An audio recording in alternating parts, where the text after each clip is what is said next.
Dan diriwayatkan daripada riwayat yang lain bahwasanya Rasulullah sallallahu alaihi wasallam itu beliau dilahirkan tanggal 9 Rabiul Awal. Makanya di Darul Mustafa itu pian ditarim jikalau tanggal 9 Rabiul Awal Al-Habib Umar bin Muhammad bin Salim bin Hafidh beliau membanguni kepada santri beliau. Jam berapa? Jam 2-an dibanguni beliau.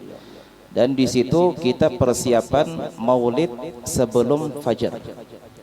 Kenapa? Tafaulan dengan kelahiran Nabi kita Muhammad sallallahu alaihi wa alihi wasallam sebelum waktu subuh.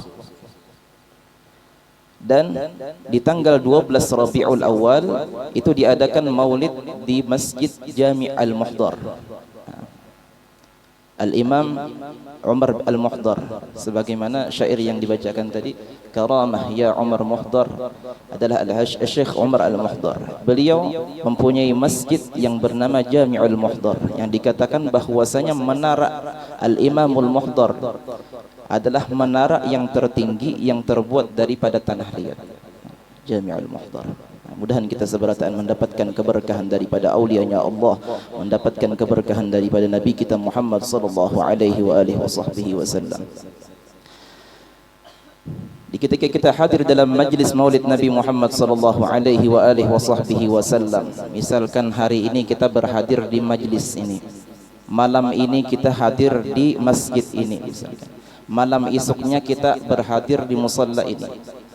Namun apa tujuan kita? Apa niat kita? Maka dari itu pasang niat kita di ketika kita hadir dalam majlis maulid Nabi Muhammad sallallahu alaihi wa alihi wasallam. Kata Al-Imam Al-Habib Ali bin Muhammad bin Husain Al-Habsyi, kata beliau, "Mashi kama majma'il maulid yujallil qurub." Tidak ada perkumpulan yang sama seperti majlis maulid Nabi Muhammad sallallahu alaihi wasallam. Yujallil qurub, yang dapat menghilangkan segala kegundahan dan kesusahan. Umpat maulid Nabi Muhammad sallallahu alaihi wasallam niatnya supaya apa? Supaya galau ulun hilang. Kenapa diputusi pacar misalkan? Niat pulang di ketika kita hadir dalam majlis maulid Nabi Muhammad sallallahu alaihi wasallam, ya Allah, berkat ulun duduk bermajlis maulid Nabi Muhammad sallallahu alaihi wasallam pada hari ini, mudahan segala dosa ulun Engkau ampuni ya Allah. Kenapa? Karena kata Al-Imam Al-Habib Ali bin Muhammad bin Husain Al-Habsyi, kata beliau, ma adzawagat taubatak ya al-'asi idza batatub. Sekaranglah, kata beliau, wahini jasidin, waktu kalian hendak bertaubat kepada Allah Subhanahu wa taala. Orang yang hendak bertaubat kepada Allah, sekarang waktunya sini. Di ketika kita hadir dalam majlis maulid Nabi Muhammad sallallahu alaihi wasallam membawa dosa yang banyak, di ketika pasrahatan kita keluar daripada majlis tersebut, maka Allah Subhanahu wa taala hilangkan segala dosa kita. Mudahan Allah Subhanahu wa taala ampuni dan hilangkan segala dosa dan kesalahan kita. Amin ya rabbal alamin. Dan di ketika kita hadir dalam majlis maulid Nabi Muhammad sallallahu alaihi wasallam, kita berniat seberataan, mudah-mudahan kita seberataan kawak bermimpi lawan Nabi kita Muhammad sallallahu alaihi wa alihi wasallam. Umur kita 26 tahun, 30 tahun, 40 tahun, berapa lagi? 50 tahun misalkan, belum lagi kita bertemuan lawan Rasulullah sallallahu alaihi wasallam. Padahal Rasulullah itu lebih rindu ketimbang kita rindu dengan Rasulullah sallallahu alaihi wasallam. Di ketika kita hadir dalam majlis maulid Nabi Muhammad sallallahu alaihi wasallam, kita niatkan itu, mudah-mudahan dengan berkat kita berkumpul, Allah Subhanahu wa taala mudahkan kita untuk bisa bermimpi dengan Nabi Muhammad sallallahu alaihi wasallam. Karena dikatakan orang yang pernah mimpi dengan Rasulullah, orang yang pernah melihat dengan Rasulullah sallallahu alaihi wasallam, maka di akhirat kelak pun orang tersebut akan bertemu dengan Rasulullah sallallahu alaihi wa alihi wasallam. Mudahan kita berataan kawa bertamuan dengan Nabi kita Muhammad sallallahu alaihi wa alihi wasallam. Dan kemudian di ketika kita hadir dalam majlis maulid Nabi Muhammad sallallahu alaihi wasallam, kita niatkan, ya Allah, ulun niat ya Allah, di ketika bulan Rabiul Awal ini ya Allah, ulun hendak mengerjakan dan mengamalkan dan menghidupkan daripada apa yang disunnahkan oleh Nabi Muhammad sallallahu alaihi wasallam. Apapun yang sanggup kita kerjakan, yang mampu kita tunaikan daripada apa yang disunnahkan Rasulullah sallallahu alaihi wasallam, mudah-mudahan Allah memberikan kita taufik daripada sunnah-sunnah Nabi kita Muhammad sallallahu alaihi wasallam. Karena dikatakan oleh Nabi kita Muhammad, man ahya sunnati man ahya sunnati kana ma'i fil jannah faqad ahabbani wa man ahabbani kana ma'i fil jannah. Man ahya sunnati, barang siapa yang menghidupkan daripada sunnahku, kata Rasulullah sallallahu alaihi wasallam, faqad ahabbani, maka sungguh orang tersebut cinta kepadaku. Kalau sudah orang tersebut cinta kepada Rasulullah sallallahu alaihi wasallam, apa balasan daripada Nabi kita Muhammad?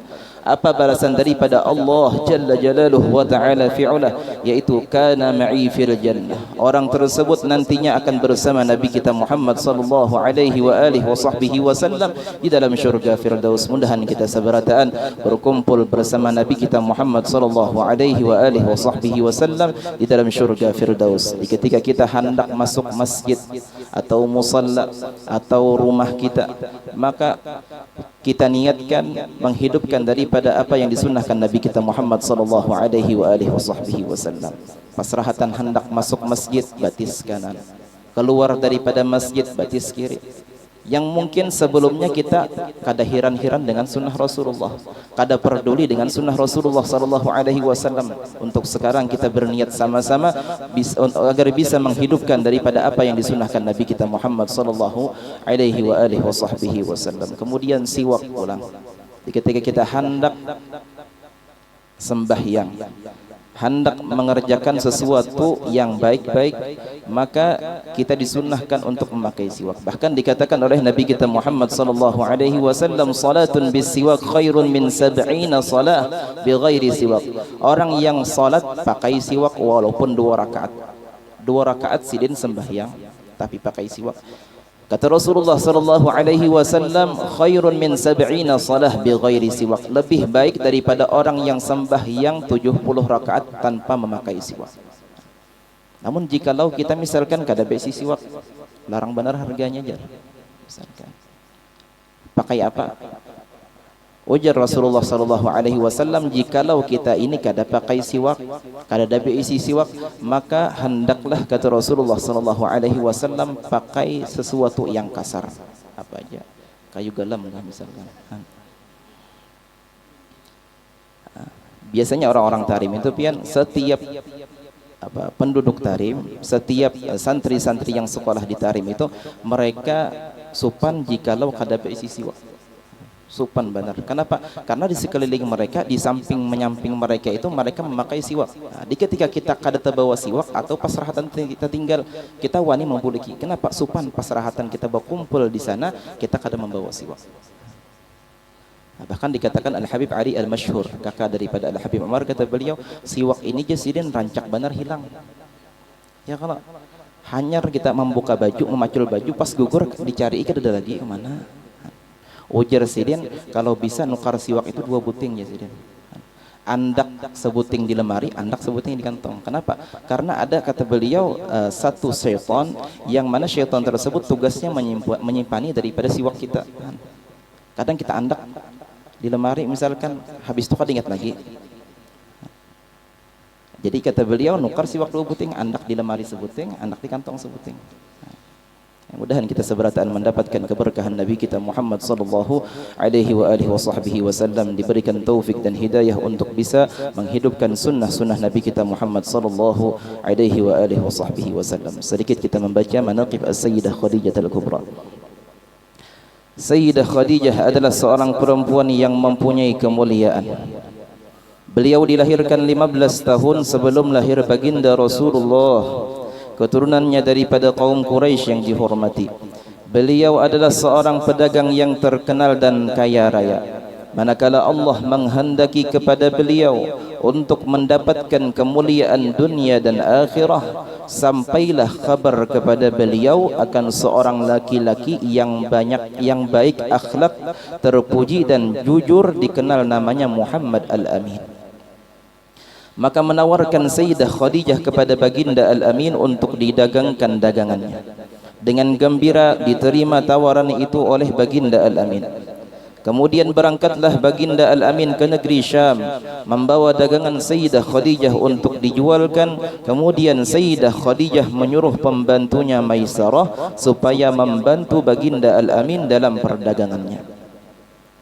Ketika sampai di Syam, semua dagangannya habis laku dengan untung yang banyak. Setelah itu kembali baginda Al-Amin ke Mekah. Manakala sampai ke Mekah disambut oleh Sayyidah Khadijah dengan senang gembira dan ucapan terima kasih. Setelah melihat kemuliaan dan kebaikan akhlak baginda Al-Amin serta keberhasilan dalam berdagang, maka tertanam di hati Sayyidah Khadijah perasaan cinta dengan baginda Al-Amin. Ditambah lagi cerita daripada Maisarah akan keajaiban yang terjadi pada baginda Al-Amin dalam perjalanan.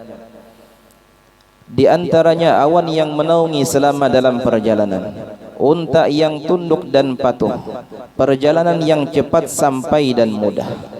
Mendengar cerita yang demikian itu, maka bertambah kuatlah cinta Sayyidah Khadijah kepada baginda Sayyidina Muhammad sallallahu alaihi wasallam.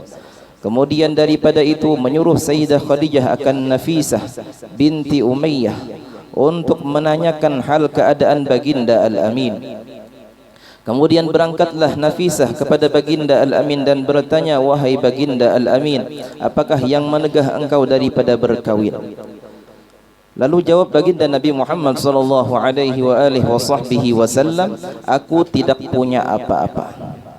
Maka berkata Nafisah, bagaimana kalau seorang perempuan yang baik akhlaknya, keturunannya mulia, elok rupanya dan kaya raya menginginkan diri engkau? Maka kata Rasulullah sallallahu alaihi wasallam, siapakah itu hai Nafisah? Maka dijawab oleh Sayyidah Nafisah, kata beliau, Sayyidah Khadijah Al-Kubra radhiyallahu anha. Dijawab baginda Al-Amin, sesungguhnya aku lihat Khadijah adalah seorang perempuan yang mulia, akhlaknya terpuji, bijaksana dan terpelihara daripada pekerjaan kaum jahiliyah. Kemudian musyawarahlah baginda Al-Amin dengan paman-paman beliau dan mereka pun semua setuju daripada apa yang maka mendapatkanlah keberuntungan dunia dan akhirah. Sayyidah Khadijah berkawin dengan Nabi kita Muhammad sallallahu alaihi wasallam. Mudah-mudahan dengan berkat manaqib Sayyidah Khadijah, dengan berkat manaqib daripada Nabi kita Muhammad sallallahu alaihi wasallam, Allah Subhanahu wa taala berikan kita seberataan syafaat Nabi kita Muhammad sallallahu alaihi wasallam, dan mudah-mudahan Allah Subhanahu wa taala matikan kita seberataan mati dalam keadaan husnul khatimah, berkumpul bersama Nabi kita Muhammad sallallahu alaihi wasallam di dalam syurga firdaus bighairi hisab. Ala hadhihi an-niyyat wa ala kulli ma nawa bihi aslafuna الصالح وإلى حضرة النبي. الفاتحة. أعوذ بالله من الشيطان الرجيم. بسم الله الرحمن الرحيم.